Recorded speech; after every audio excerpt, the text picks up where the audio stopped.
Dr. Ramsay, welcome to the I Dare You podcast. It is such an honor to have you on the show.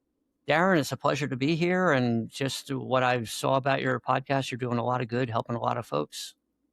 Well, thank you, sir. And that's part of what caught my attention about you because you are the author of a brand new book, Once I Get Started, the Adult ADHD Program for Turning Your Intentions into Actions. And in learning more about you, Dr. Ramsay, you are all about helping others. What caused you to devote so much of your life to this topic and this area of research? It is really interesting because I stumbled into it. I got invited by my often co-author, Dr. Tony Rothstein. He was probably the Zuckerberg in developing the Adult ADHD program, a psychiatrist. But I got invited to do it. And so I dove into it. And it just became, now I'm sitting here with you, so many years later. And it was, I like I said, I didn't have at the line I use, at the time, I had as much business co-founding an ADHD program as I did joining the Blue Man Group. Now, it's a little bit of an oversell, but I dove into it, and so much of the focus of the book is about the implementation, tensions into actions, making the small steps. They add up over time, but that's part of that delayed benefit, the larger later payoffs rather than the smaller sooner ones. And that's particularly apropos for adults with ADHD, but like I say in the book, I use all the coping strategies and they can really be helpful for anybody, but they're almost like essential for adults with ADHD. Yeah, and by the way, that's a really good reframe. Thank you for sharing that backstory. One thing that I wanted to get your take on before we dive into some of the specifics, I was on Instagram maybe a month ago, Dr. Ramsay, and there was a psychologist who had an Instagram reel, and he was, in a sense, not scolding the audience, but he was in a very, very polite way saying, you are using psychological terms to describe things that really aren't accurate. And the example he was giving was narcissism. So just because you're dealing with a difficult person doesn't mean that they are a narcissist, or that was the example he was given. And as I was reading your book, which is killer, by the way, I found myself reflecting, wait a minute, the way I throw around ADHD, it's almost like a catchphrase for when I'm scattered or I'm not quite on my A game. But would you agree with that the way we throw it around casually in dialogue, it's not helpful? Let's start there. But I think part of it, we got to take responsibility as a field of, not better defining the terms. And some of it comes from using the official diagnostic guidelines, a diagnosis of ADHD. There's a list of 18 symptoms divided between features of inattention, distractibility, poor persistence of focus, and hyperactivity, impulsivity, restlessness, impulsive decision making. And they're not bad, they're not wrong, but they're incomplete. Like one of my colleagues would say, calling ADHD an attention problem is like calling autism eye gaze disorder. It's an element of it, but it's not the essence. So thinking about ADHD, and I think that's where it gets diminished a little bit, like it's an attention deficit. And again, it's not wrong, but really, there are those like look squirrel memes, and that could be something anybody, getting distracted is a non-specific symptom. We all get distracted. The thing with ADHD is being able to stop and refocus.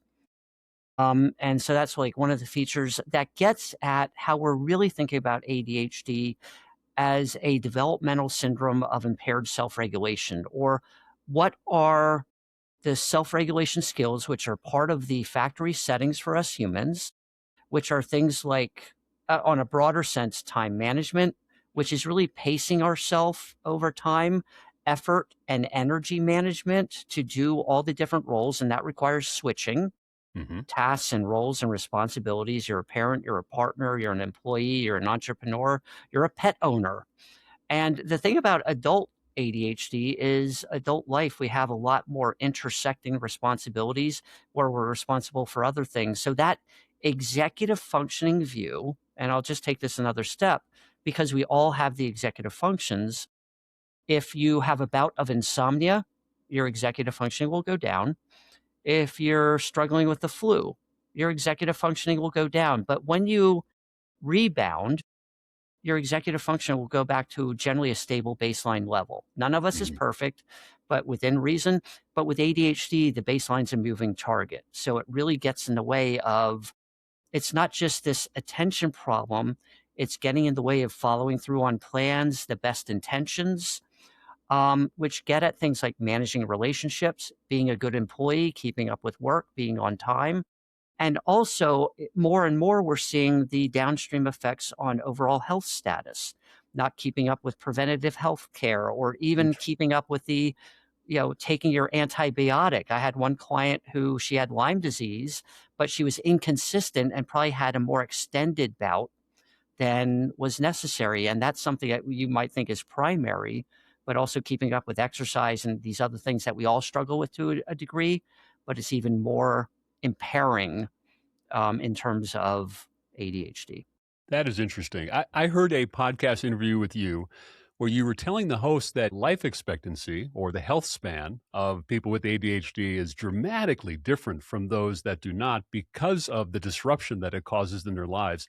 Did I hear that right? And if so, piece that together for me. Well, there's also more and more data since then looking at health records where they can identify individuals with ADHD and compare them with other people without ADHD, that there is risk for premature mortality. And that study was uh, they were tracking children with ADHD compared without ADHD into mid to late 20s, and they took the health behaviors, the health status, and put them through an algorithm, sort of like what would be like an insurance risk calculator. And they found, like, based on at age 27, on average, the health status at that age would predict a reduced estimated life expectancy of somewhere around 12 years.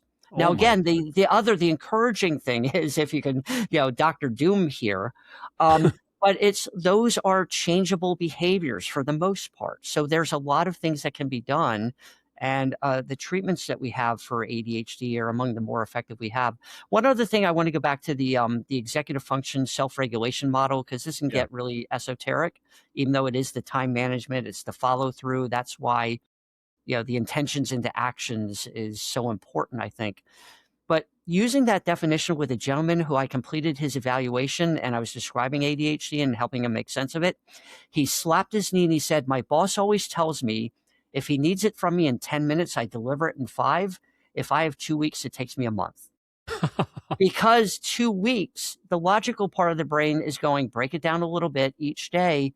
But the subcortical reward networks and the executive function networks are going, yeah, but you don't have to do it today. There's tomorrow or the weekend or next week. And how it gets put off a little bit. And I'm painting a picture here, but it was a Yeah. real example where all of a sudden the guy's scrambling at the last minute or calling in sick, trying to cobble things together, or students working at the last minute to catch up on a semester's worth of work. And sometimes pull it off, but a lot of times not, and it comes at a cost of health and well-being overall. So none of this is meant to be that you have to have certain letters behind your name, a 6-digit salary, or certain status. It's about right of self-determination, doing what you set out to do, Mhm. because that's probably meaningful for you or to other people in your life.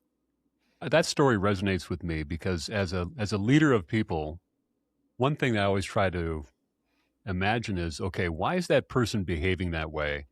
To seek to understand first. I learned that way too late in my leadership journey, Dr. Ramsay. If I'm picking up what you're laying down, are these coping mechanisms that allow someone with ADHD to survive and to, in fact, in your book, you have a whole part on surviving and thriving. Am I close?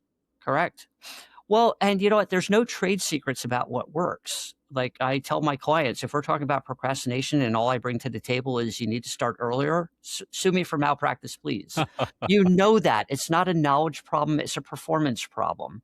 Yeah. And that's like the gentleman I mentioned about, like, if I have, if he needs it from me in 10 minutes, I deliver it in 5. It's like defusing a bomb because it's right there. It's the now versus not now problem with ADHD. If it's not now, or if it's if it's anything other than now, it's not now, and there's more time. But in that time, that's where these self-regulation strategies come in. But he was able to start, and many people might find, as some of the examples in the book show, maybe the student finds out, the reason I'm not doing schoolwork is I don't need a college degree to do what I want to do. There was an example in there. Somebody ended up taking some mechanic courses and had a summer job working in a garage, and they actually found out that's really what I'm good at, and actually got set up. So there can be these contextual, environmental things.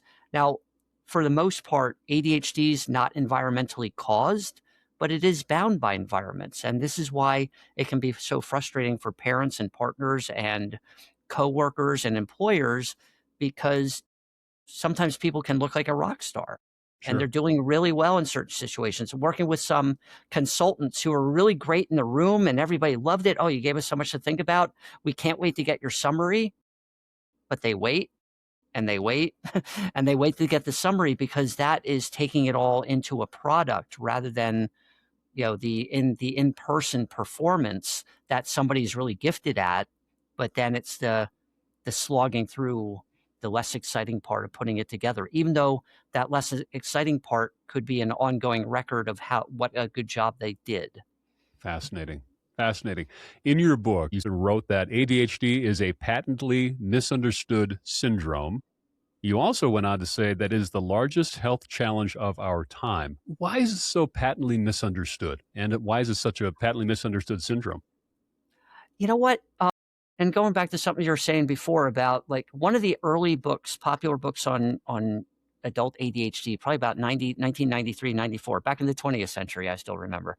But it was called "You Mean I'm Not Stupid, Lazy, or Crazy," because that is very often the individual attribution, but also can be the attribution of people around it. So that's why it's so misunderstood. You see somebody who can do well, like the executive function problem. It's not all or nothing. It's not a total absence. It's the consistent inconsistency that I describe in the book. It's like some days, the same colleague who mentioned the autism quote said something like, somebody with ADHD has 2 good days in a row and is held against them the rest of their life. You see, you can do it, but you must be choosing not to do it. So Yes. going back to the grand statement about the health issue, it is about the medical physical health that I mentioned before, the physical well-being, but it's also this misunderstood, and gets back to how it can be trivialized as an attention deficit. Oh, that's misplacing items. And what? I think this is something that obsessive compulsive disorder also deals with, where people go, oh, that's my OCD. I have to get things a certain way, when it minimizes, people who actually struggle with it. So bringing it back to, ADHD, there's the actual health issues, but it's also, it can sound like, doesn't everybody have ADHD, but most decidedly not.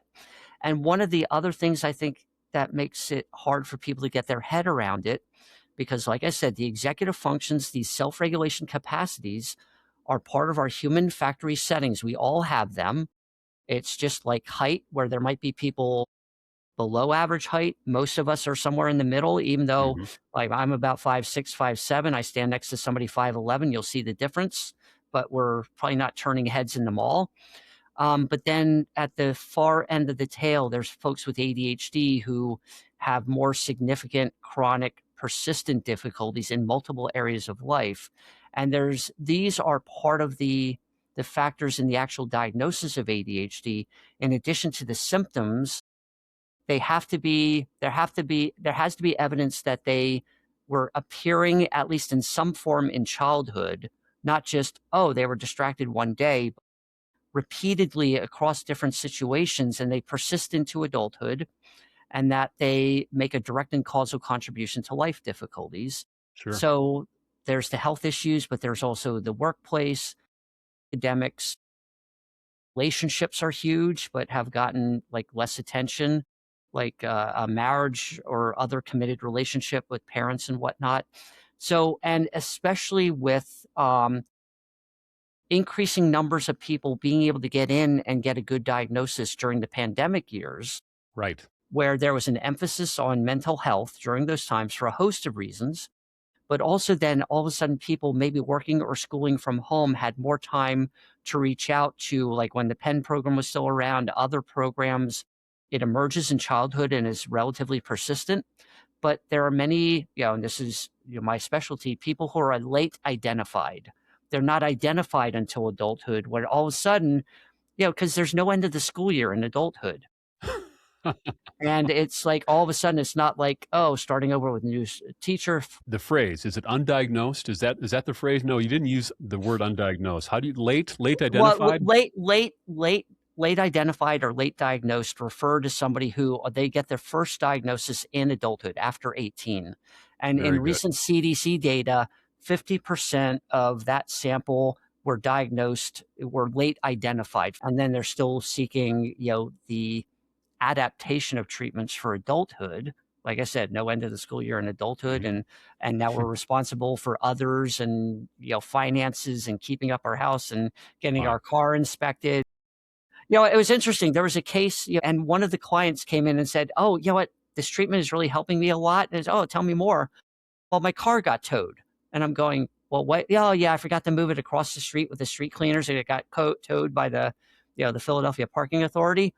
But what she said then was, you know what, I was able to keep up and renew my license and renew my registration on time, which allowed me to get my car out immediately. Had I not had those, I would not have had access to my car. There So you go. even in the midst of an ADHD type thing, there was some progress there. Now other people have, different progress, like meeting deadlines for work, or, Yes. being able to, be more available with their children, a host of other things. But it was just like one that stuck out in terms of, what does good change look like? There might still be slip ups because we're human, but better able to bounce back or reduce the likelihood of what could have been more complex There you go. difficulties. Yeah.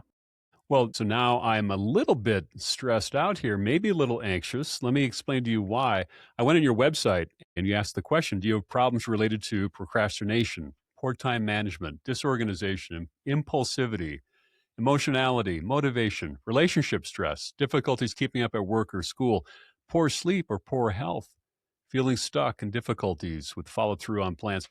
I was going through that. I'm thinking to myself, wait a minute. There are times in my life when every one of those I'm checking the box. I've also heard you say in other interviews, we all have my phrase, bad stretches. That Mhm. doesn't mean that you have ADHD. So give me some coaching and a perspective for the other people listening too. How might I know? This is why there's still that idea out there. Well, don't we all have ADHD? Right? Absolutely not. Even with all now, a lot of people are out there online identifying with ADHD, and I still have people coming in wanting treatment, but they say, "Oh, I've never been evaluated," and I say, "Well, Okay. we have to do that."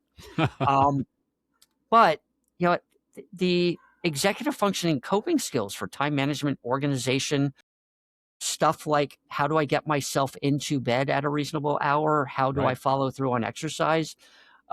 These can help anybody. So that's why even if somebody's not sure if they have ADHD, the book might be helpful. And I've had colleagues say when they're working with clients who are anxious or depressed who aren't following through on things, they might recommend an ADHD book, sometimes one of mine, because they say, the adult ADHD literature gets at these things on a more nuanced level than some other That's good. approaches do. Yeah. By the way, so I'm thinking to the way I behave and act. I just got done planning a really, really big meeting. The week before the meeting, I was standing in my office looking at my stacks of paper, and literally I was paralyzed. I'm like, how do I? And I wasn't sleeping well. I wasn't getting my exercise. But Right. now this week I'm back. I'm feeling Yeah, good. I'm feeling like I'm that's in a great control. example.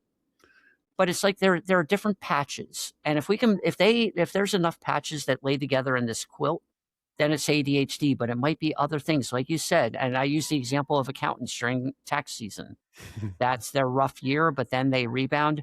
There was a study, I think it was out of Ohio State a couple years ago. I don't think it was published yet, but it was a conference paper saying 25% of at least it was a US sample, thought they might have ADHD. But my contention is probably like 20% later on would go, no, I guess not.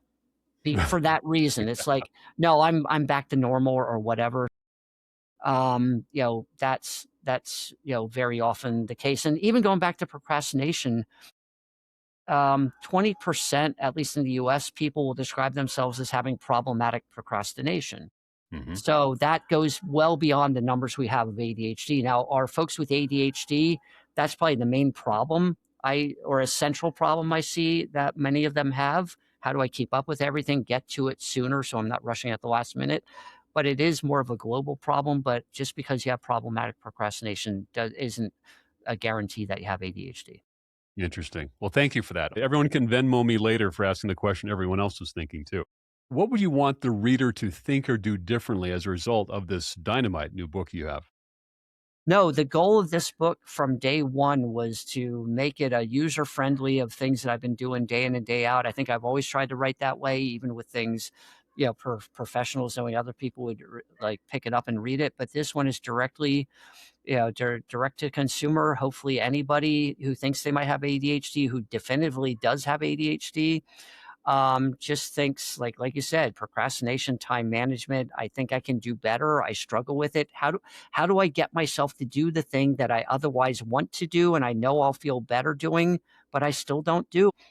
That's wonderful. For everyone listening, think about in the areas of your life where you want to improve in your time management, your overall performance, procrastination, the list goes on.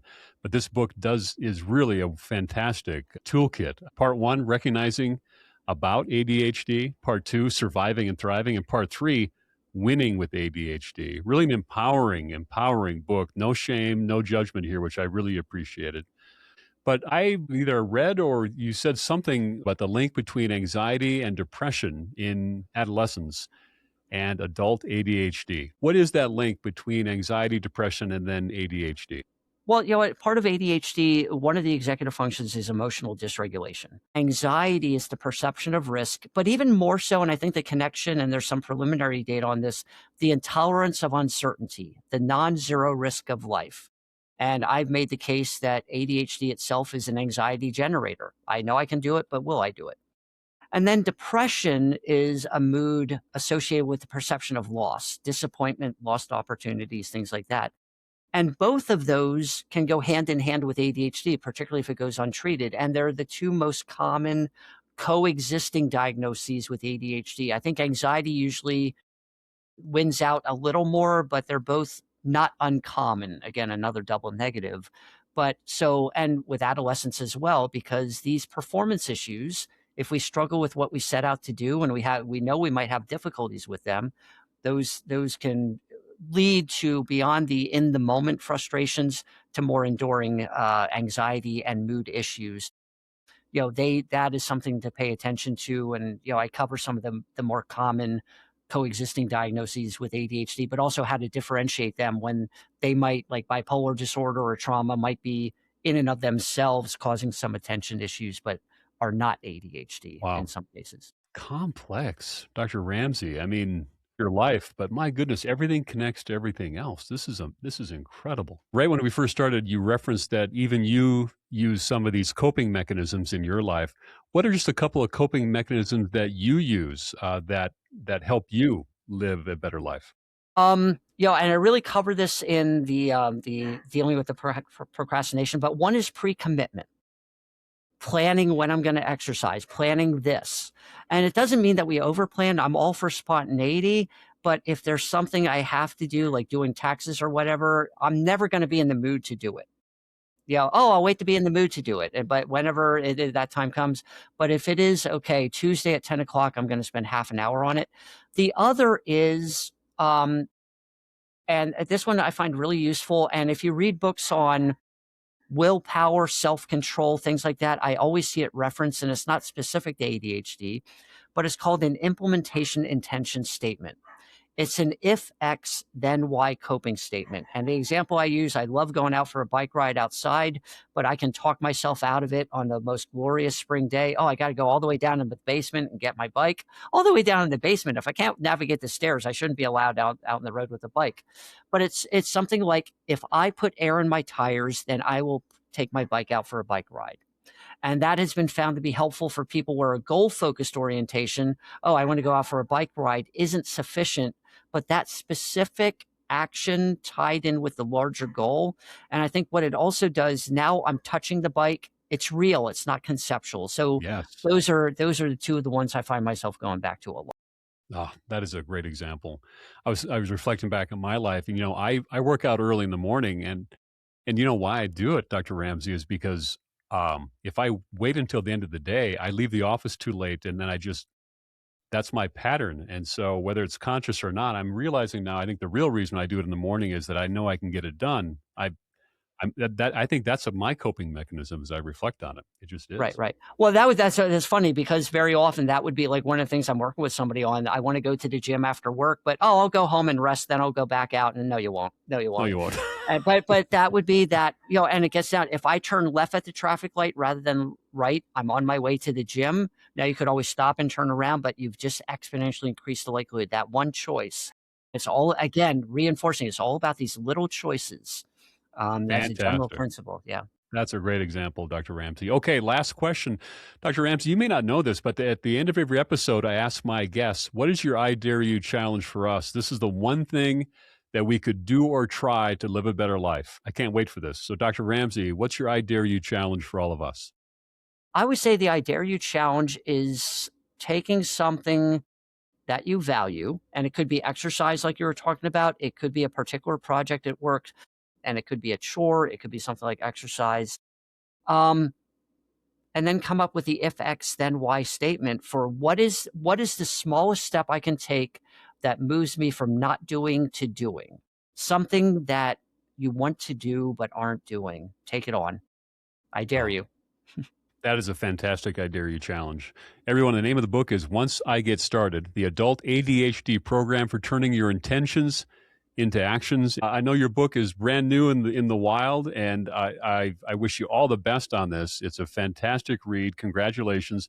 And also, thank you for coming on the podcast. I mean, you've given so much of your life to this topic, and you made it so relatable, and it's really clear that you're out here for the right reasons to help others live the kind of life they want to live. And I picked up on it. I know my audience did as well. And so thank you for being here, sir. Darren, it was a pleasure. Thank you.